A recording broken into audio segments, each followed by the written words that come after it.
To study my way 1111 and hello everyone, आप सब कैसे हो। आज हम क्लास 6 की हिस्ट्री का चैप्टर 7 करेंगे। अशोका एम्परर वो give up the war. Ashoka सम्राट जिसने वार को छोड़ दिया। रोशना का रुपीज़ की एक छोटी सी स्टोरी है। Roshna a cultured the a crispy notes that her the grand father had give her on the birthday. कि रोशना है वो क्या कर रही थी, संभाल कर रखा थी, दबा कर रखा था उसने एक करारा नोट जो उसके दादाजी ने उसके बर्थडे पर उसको दिया था। While she was the badly wanted to buy a new CD. वो क्या करना चाहती थी, उस नए नोट से एक नई सीडी को खरीदना चाहती थी। She also wanted to just see and the feel the brand new notes. और वो क्या करना चाहती थी, वो उसको देखना चाहती थी और फील करना चाहती थी कि जो नया नोट है उसकी ब्रांडेड क्या है। It was then that she notice that all of the them had smiling face. उसने एक चीज़ नोटिस की कि सभी के पास इस तरह का प्रिंटेड नोट है जिस पर गांधी जी की राइट हैंड साइड में हंसती हुई तस्वीर है। And a tiny set of the Lions on the left. और लेफ्ट में क्या है, एक मतलब शेरों का एक सेट है। What were in the line therefore. वो सोचती है कि वो आश्चर्यचकित प्रकट करती है कि ये जो लायन है यहाँ पर क्यों है। A very the big kingdom, एक सबसे बड़ा साम्राज्य, एन एम्पायर। ठीक है। Lion that we see that are notes. जो लायंस होते हैं क्या देखते हैं, जो भी हमारे नोट्स होते हैं उस पर हम उसको देखते हैं। कॉइन, इस पर सिक्कों पर हैव ए लॉन्ग हिस्ट्री, जो इनकी बहुत ही पुरानी इतिहास है इनका। They were in the card a stone. ये जो ये लायन बनाया हुआ है ये स्टोन पर कर्ड है या इस स्टोन पर बनाया गया खोद कर। And the place on the top of message the stone the pillar at the Sarnath. और ये क्या है कि जो सारनाथ है, सारनाथ के पिलर पे इसको स्थान दिया गया है। About the which you read in the chapter 6। Ashoka was in the one a greatest ruler known as history. हमें पता है कि अशोका सबसे महान क्या है, शासक रहा है हमारे इतिहास में। And on the his the instruction inscriptions was inscribed on the pillar. और उसके जो इंस्ट्रक्शन थे, ठीक है, उसके निर्देश थे, उनको खुदवाया गया पिलर पर। As well as on the rock surface, या किस पर, पहाड़ के सरफेस पर उसको खुदवाया गया। बिफोर वी फाइंड आउट कि what was the written in the inscription, इसको जानने से पहले कि उस इंस्क्रिप्शन पर क्या लिखा हुआ है, let us see the why his the kingdom was called the empire. कि किंगडम को एम्पायर क्यों कहते हैं। एम्पायर का मतलब होता है राज्य और किंगडम का मतलब होता है साम्राज्य। Empire of the Ashoka ruler was founded by the grandfathers. कि जो एम्पायर था, जो राज्य था, सम्राट उसका था अशोका का, जहाँ पे रूल किया था उसको किसने बनाया था, उनके दादाजी ने, जिसका नाम है Chandragupta Maurya. More than 2300 year ago. तो ये जो कहानी है 2300 साल पहले जो इनके दादाजी ने ये एम्पायर बनाया था जहाँ अशोक ने रूल किया।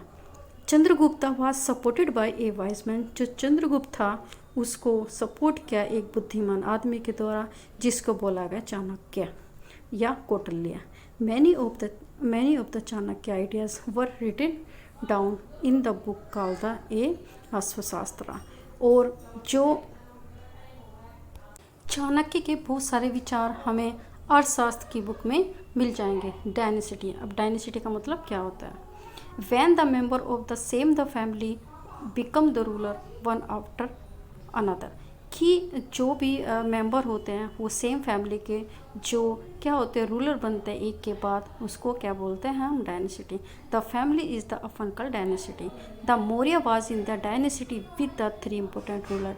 कि जो मौर्य की डायनेसिटी वो बताई गई, वो 3 महत्वपूर्ण रूलर के द्वारा बताई गई, राजाओं के द्वारा बताई गई है। एक है चंद्रगुप्ता, हिज शंदा ए बिम्सारा, और एक है बिंदुसारा का सन अशोका। तो अशोक किसका सन था, बिंदुसारा का बेटा था। There were in the several city in the empire the mark in the black dotted on the map. यदि आप इस मैप में देखें तो जो ब्लैक डॉटेड है उसमें इसका एम्पायर दिया है। अब ब्लैक डॉटेड में आप देख सकते हैं, एक तो इसमें आप देखेंगे ना तो इसमें हमारा तक्षशिला हो गया, ठीक है। हमारा क्या होगा, इसमें पाटलिपुत्र हो गया और हमारा इसमें उज्जैन हो गया।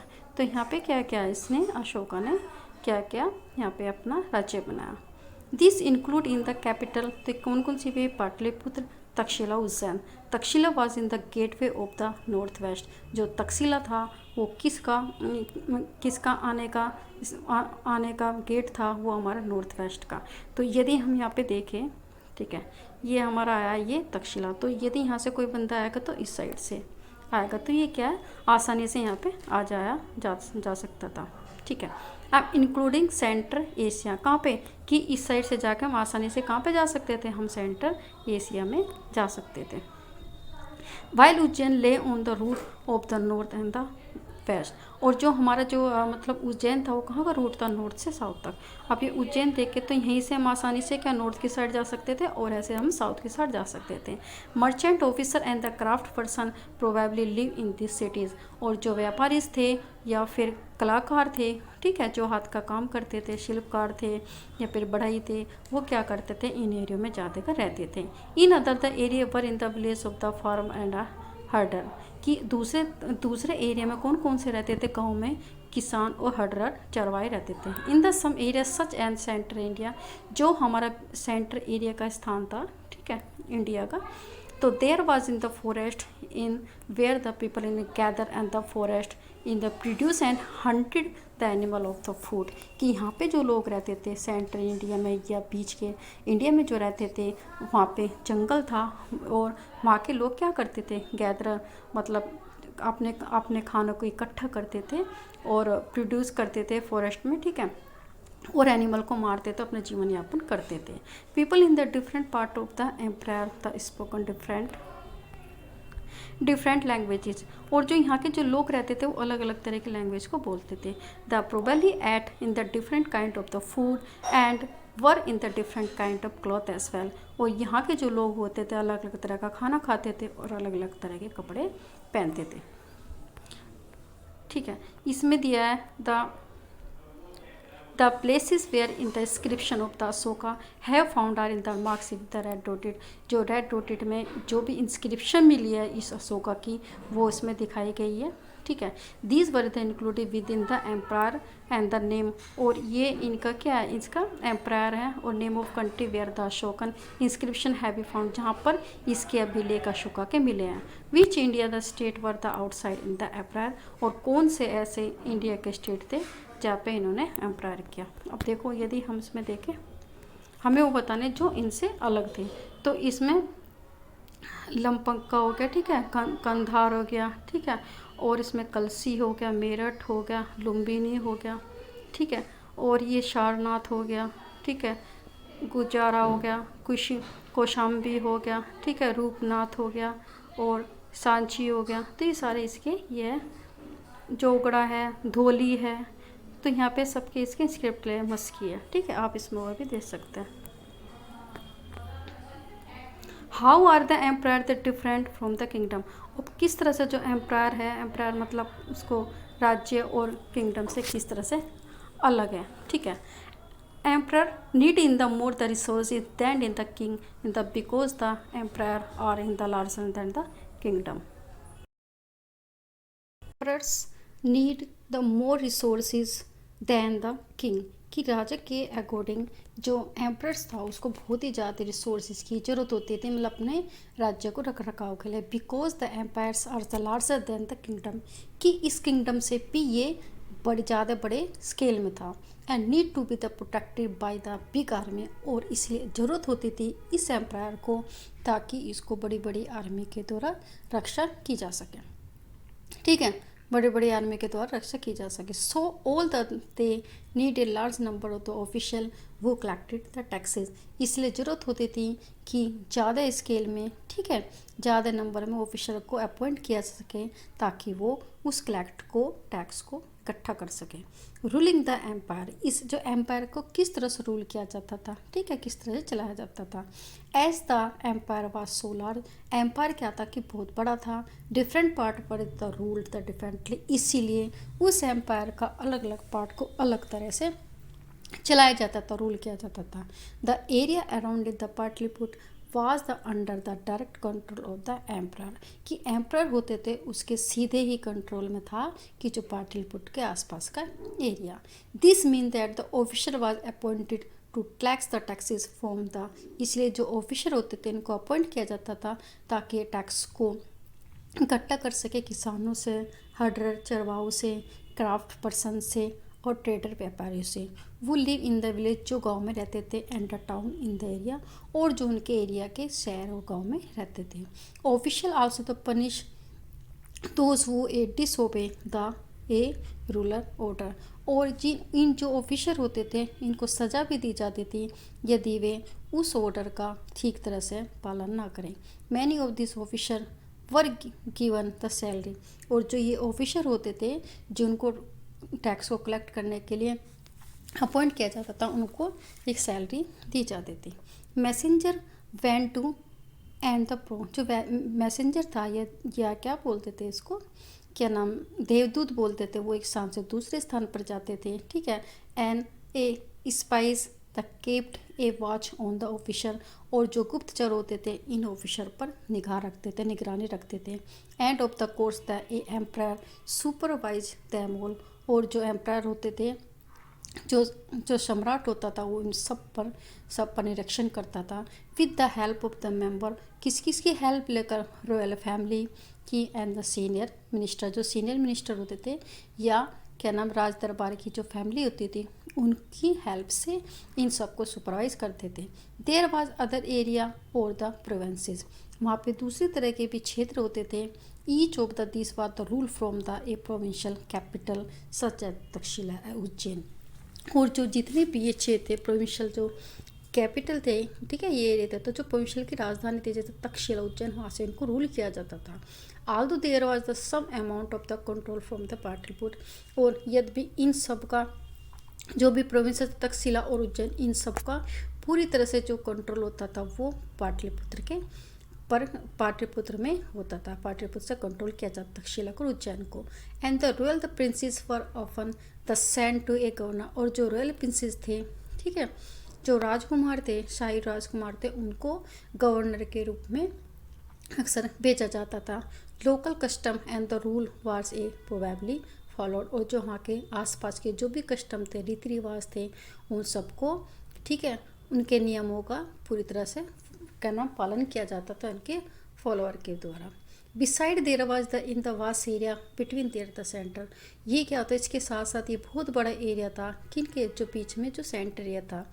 How is the Maurya try to control the road, मतलब ये कह रहा है कि जो ये हमारा है कि ये हमारा है तक्षशिला, ठीक है, तक्षशिला है, उज्जैन है, ठीक है, ये पाटलिपुत्र, इनके जो बीच का जो सेंटर एरिया था ना, ये इसके बारे में बात कर रहे हैं।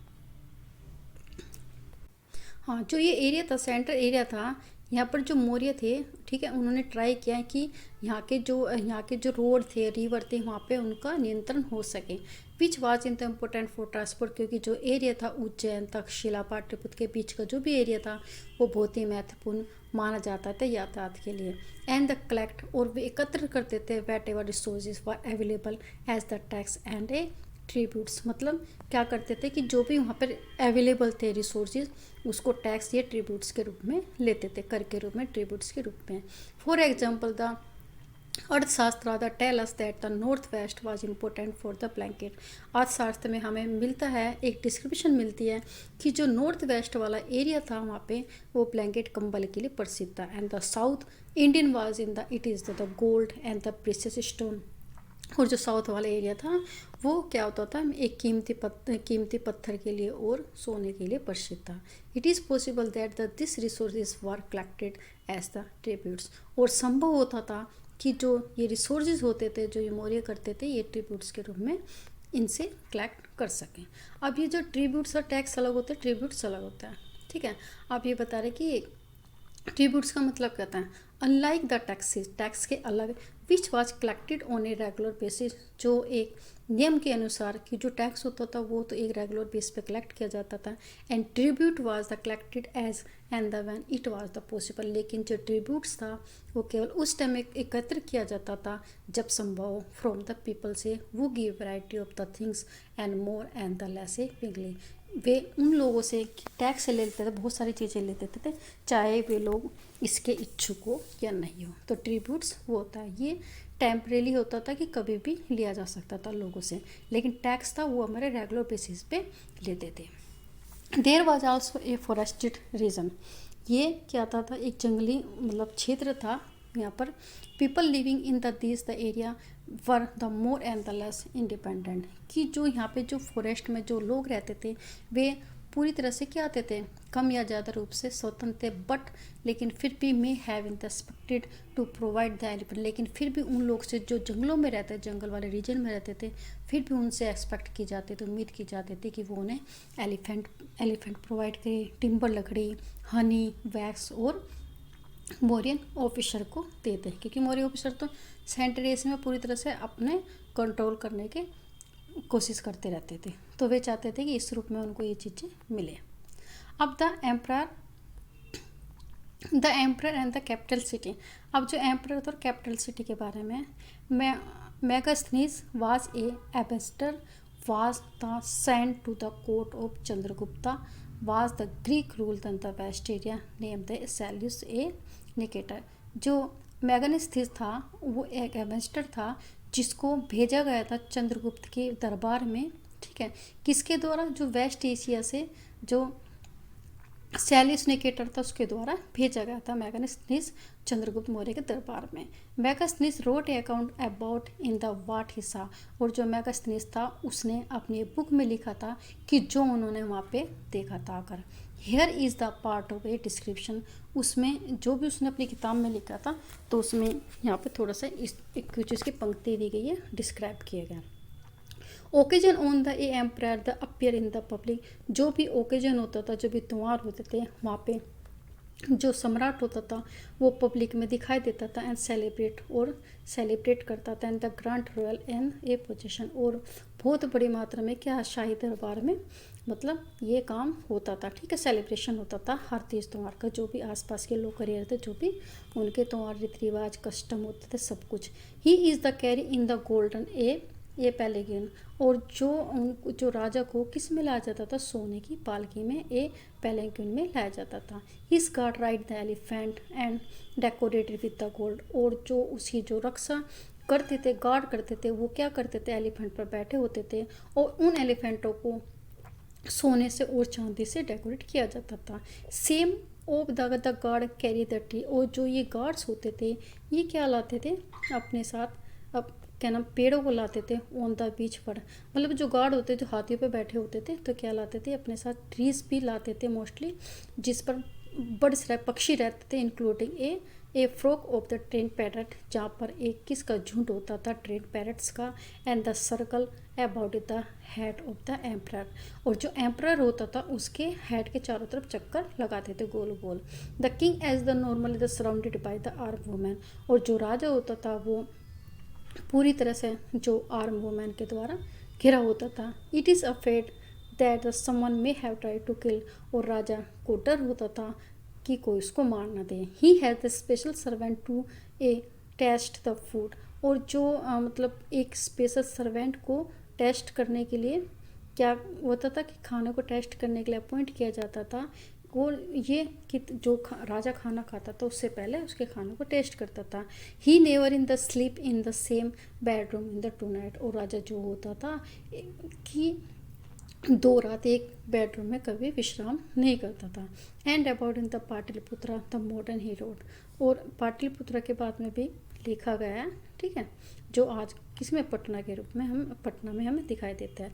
This is the large and beautiful city, ये बहुत ही बड़ी और बहुत सुंदर सिटी थी, शहर था। It is surrounded by in the massive wall, वो बड़ी बड़ी दीवारों से घिरा था। He has the 570 the tower and the 64 the gates, इसके जो पास थे पाटलिपुत्र के पास 570 टावर्स थे, ठीक है, और 64 गेट्स थे। The houses of the 2 and the ए क्या नाम 3 द स्टोरेज, और जो उनके घर थे 2-3 मंजिल के बने थे। And the wood and the mud brick, किस किस के बने होते, लकड़ी के और मिट्टी और ईंटों के बने होते थे। The king is the place is a also the wood, और जो उसका पैलेसिस था, जो उसका महल था राजा का, वो भी लकड़ी का बना होता था। And decorated with the stone A carving, और किससे डेकोरेट होता था, पत्थर की तस्कारियों से। It is was surrounded by the garden, और जो राजा होता था, राजा का जो पैलेसिस होता था वो चारों तरफ गार्डन से घिरा होता था। And enclosure for the keeping, और क्या होते थे, जो पक्षी होते थे वे वहाँ पे निवास करते थे। ठीक है। Why do you the think the king had the special servant to a test the food ate, कि खाना खाने से पहले, राजा के खाना खाने से पहले क्यों उसका खाने को टेस्ट किया जाता था, इसलिए टेस्ट किया जाता था ताकि कोई उनको मारने की कोशिश ना कर सके राजा को।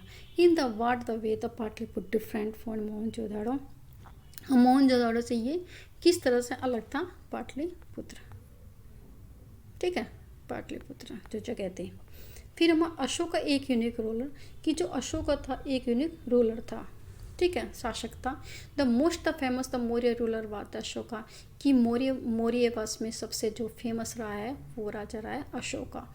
ही was in the first ruler who try to take his the message, ये सबसे पहला रूलर था, ये राजा था जिसने अपने मैसेज को कन्वे किया पब्लिक तक थ्रू इंस्क्रिप्शन, मतलब इंस्क्रिप्शन के द्वारा लोगों तक अपने मैसेज को पहुंचाया।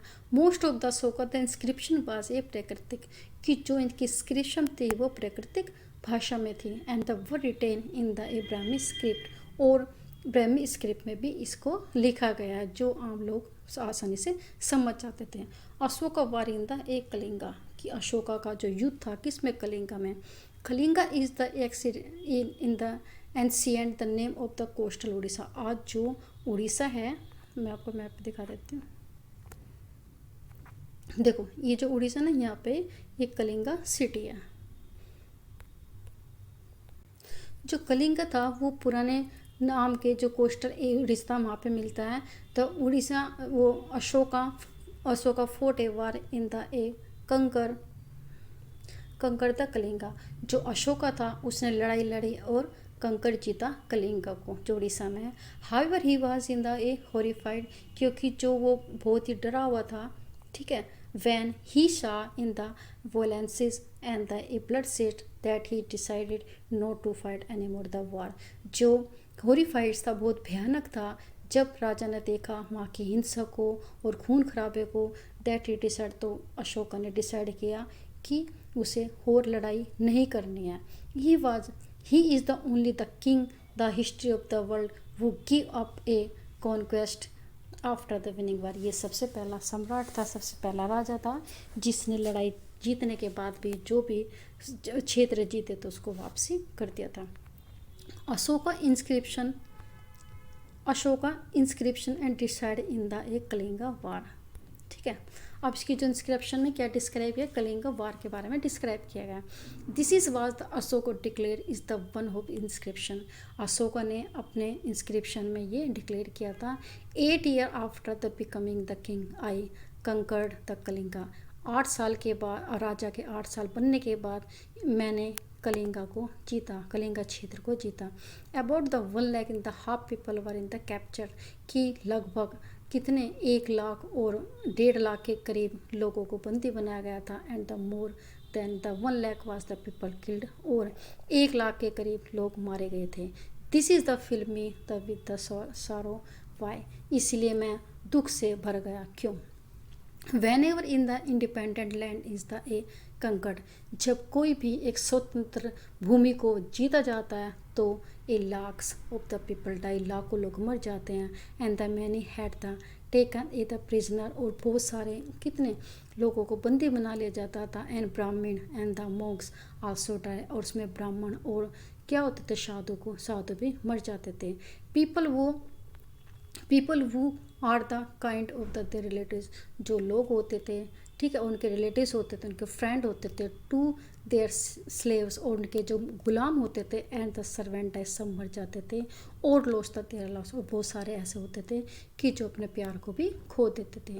That is why I am sad, इसलिए मैं दुखी था, and has decided to observe dhamma, इसलिए मैंने क्या डिसाइड किया कि मैं धम्मा को अपनाऊंगा, and to teach other about it is well, और दूसरे लोगों को भी इसके बारे में क्या करूँगा, समझाऊंगा अच्छी तरह से, ठीक है, उनको भी शिक्षा दूंगा।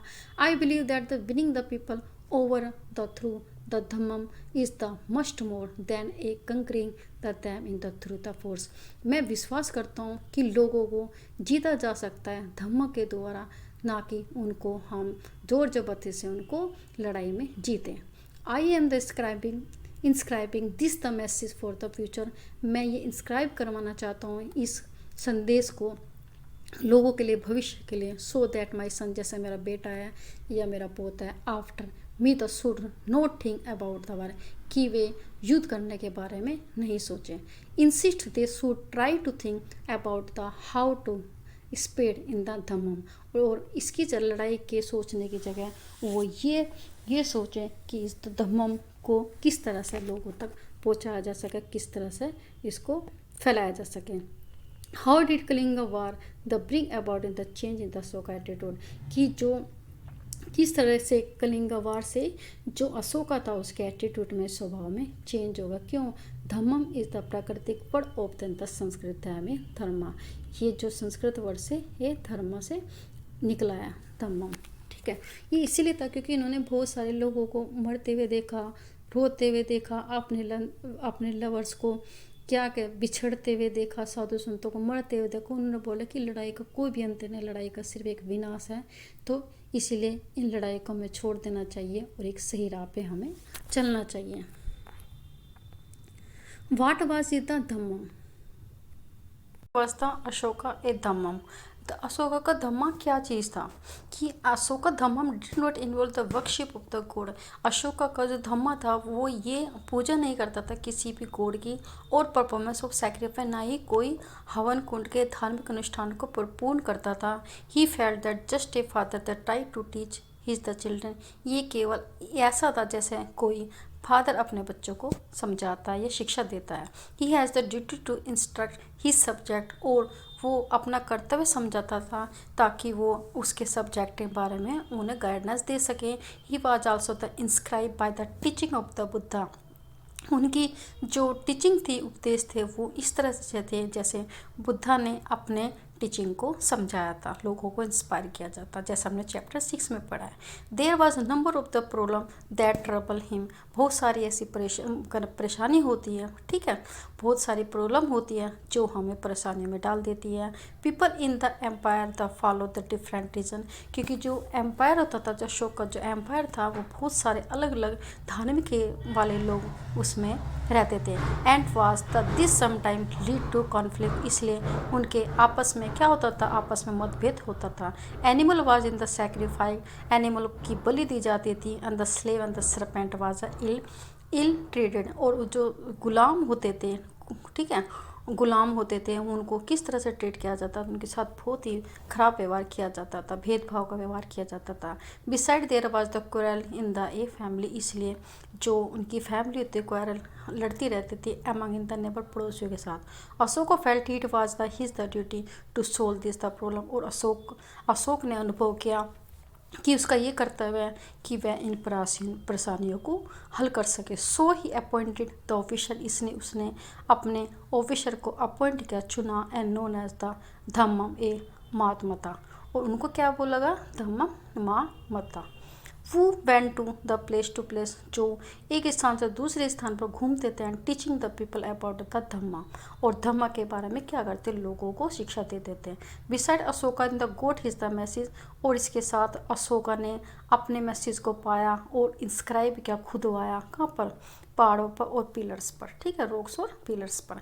Instructing his the official to read his the message, और उनको इंस्ट्रक्शन दिया गया, निर्देश दिए गए अपने ऑफिसर को कि वो पढ़े हिज अब उनके मैसेज को दो whose could not be read in themselves, कि जो लोग नहीं पढ़ पाते हैं उनको इस धम्मम के बारे में बताया।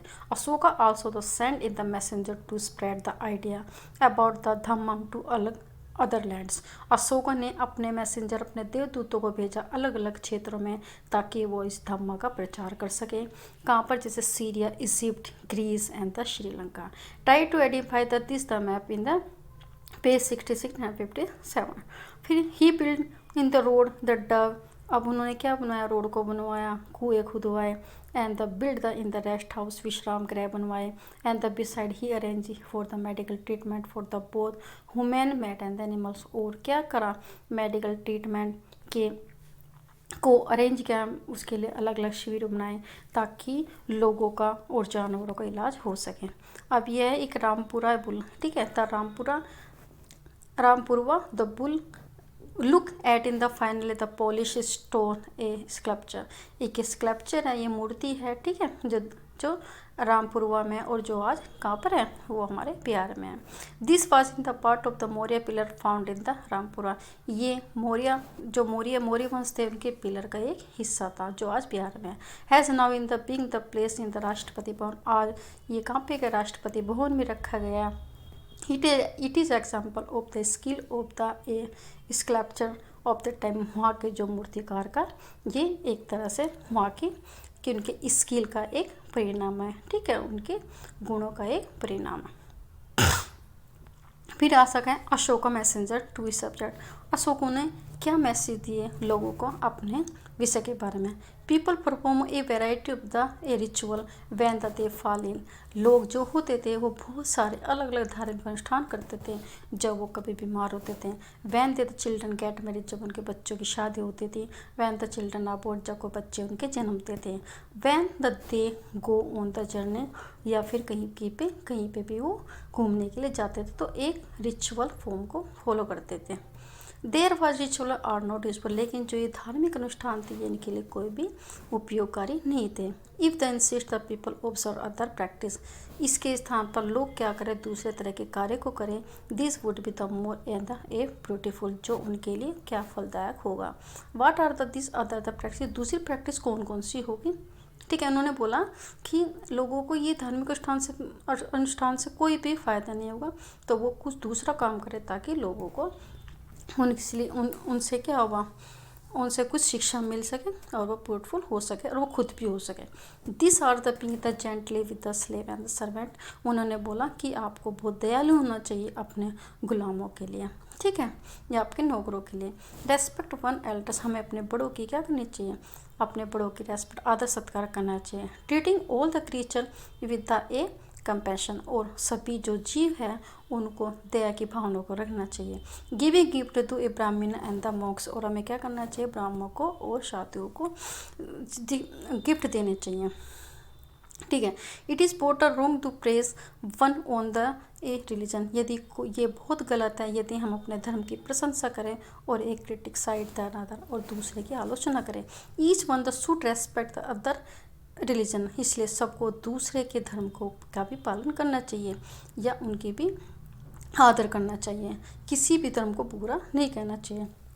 If one in the praises the one own in the religion, ठीक है, while the a criticising another one, it is actually doing the greater harm to the one's और रिलीजन। यदि कोई व्यक्ति अपने धर्म की बड़ाई करता है और दूसरे धर्म की बुराई करता है तो वो किसी न किसी रूप में अपने ही धर्म की आलोचना करे या अपने ही धर्म का नुकसान कर रहा है, ठीक है।